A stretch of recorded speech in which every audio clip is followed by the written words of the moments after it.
All right, I don't think I've seen, 24 hours like this in recent political history. Talk about craziness. Marco Rubio wrapping things up with his fans at an Oklahoma City rally.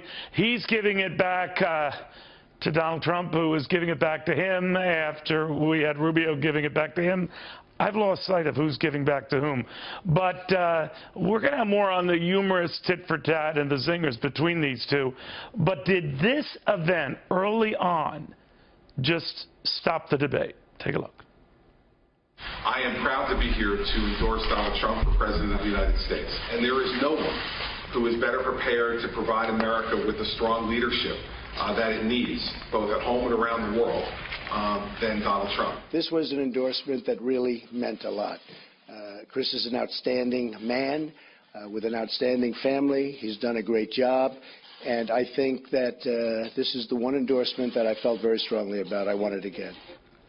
Well, it certainly came out of nowhere, and the irony being that it was Christie who just surgically took apart Marco Rubio just a few weeks ago in a debate performance that many thought was going to lead to bigger and better things for Christie. We learn in retrospect that didn't happen. He fell out of favor. Marco Rubio still fights on. But the last time I had caught up with Governor Christie, this issue of being an attack dog, and a fairly effective one at that, and how that might serve, let's say, as a vice presidential nominee, well, you look. As a running mate for somebody, you could be the guy to be that attack dog. What do you think? Certainly, it certainly could be, but I won't be, because I'll be the one picking a running mate. And I just, But you wouldn't rule out if it didn't happen. I allowed Mitt Romney to consider me the last time, right? So the fact is that you don't run for vice president. All right, so that was his view then, although he seemed to be open to the prospect of being a running mate back then. Now the question is, if it is Donald Trump's nomination to lose, would he entertain someone like a Christie? Or, well, actually, what type of person would he entertain? This was Donald Trump from a couple of weeks back in New Hampshire. Let me ask you a little bit about the running mate, if you don't mind me indulging in that. Do you look at certain types of people? If you were to be the nominee, and I know it's early, you remind me of that, but do you look at certain types, governor, senator, or do you look at those who would offset the fact that they're this outside-the-box kind of with someone who's kind of inside the box, or what? Well, I would think, and I'm not even, I'm discussing it with you because you're asking to discuss it, because, number one, I want to win, and after I win, I can think about this, because there are some really, really good people that we know. I would think that because of the fact that while I'm very political, I'm not a politician, I would want to choose a politician. Or what he was saying there is, I would want to choose a politician. Would that be someone, a Washington politician, a senator or a congressman? By the way, I should point out that Mr. Trump seemed to rule out Marco Rubio today. More on that in just a second. But would a Christie, a sitting governor, fit the bill? Maybe you wondered today when you saw the two of them up there. Let me ask former presidential advisor, best-selling author Karl Rove. Karl, what do you think of that? Were we looking at a potential ticket? Well, we could be. I would remind you, though, that from the founding of the Republic through 1992, we never had a presidential ticket with somebody, with a candidate from an adjoining state as the running mate of the presidential candidate. And we had, obviously, the famous Clinton-Gore ticket. So here we'd be repeating that with, Trump, New York, and Christie, New Jersey. So I'm not certain how much appeal that would have, west of the west of the Poconos and south of the Mason-Dixon line. But you generally try in this election. I think people are going to be looking to Florida, which Republicans absolutely have to win, or the Midwest, particularly Ohio and the industrial centerland of the country, for a running mate to sort of augment the strength of the ticket. But if you think about it, I want to get too immersed in this, political thing. We're a long way from deciding on this nomination, but way too early. So indulging one more time, this notion that maybe if it is a Donald Trump who's the nominee, that he doesn't want someone from Washington, that he does want a governor. Of course, John Kasich comes to mind as well in Ohio, but that he wants someone who's going to be an attack dog, which used to be the role of the vice presidential candidate, to sort of go out there and make the president or the presidential candidate's argument, but much more in your face. Certainly someone like a Governor Christie could do that.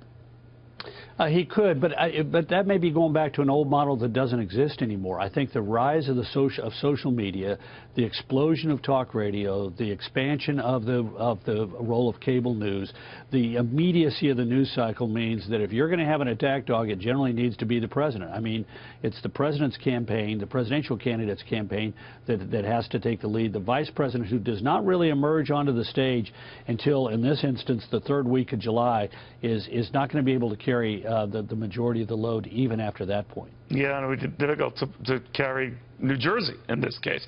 But let me ask you, stepping back from this, what kind of message this is sending? I mean, we talked about how this stunted talk that Donald Trump had a poor debate performance and everyone getting caught up in the taxes, you're going to release him or not. All of a sudden, the shift changed to, hey, did you hear about Christie backing a guy a little more than a few weeks ago? He was calling the entertainer and not ready for the presidency. Yeah, well, it's good for Trump because it does take the spotlight off of last night's debate, at least for part of today. But I would remind you, we're also going to have the release of tax documents by both Rubio and Cruz here today and tomorrow, and that's going to reinsert the issue. So, you know, look, endorsements matter, and I don't want to diminish Chris Christie's endorsement of Trump, particularly the shock value of it is good. But remember, the half-life of all of these things is relatively small. The question is Christie going to go on the road for Trump and begin to make appearances with him or on his behalf? And that would extend the value and expand the life of this thing. All right. Now, we know for Republicans, at least, the Democrats have South Carolina tomorrow, so that's their thing. But Super Tuesday, and for Donald Trump, he has double-digit leads in almost two-thirds of those states. Did anything that transpired over the last 24 hours potentially cut into that? I think they could. It was a very well-watched debate, and one thing that we've seen in 3 out of the 4 contests, the one exception being South Carolina, Donald Trump was not a very good closer. In Iowa and New Hampshire and in Nevada, other candidates were the people who grabbed the late deciders, and I think that's likely to be the case this time around as well. If you're still sitting there on the sidelines, it's not because you're enthusiastic about voting for Trump. You're looking around for the alternative to him, and I suspect we'll see that's likely to happen here. Now, remember also, next week, all of those delegates are proportional, and so while we will have somebody win a preponderance of the contest, you need to be careful about, you know, assuming that as a result they're going to win.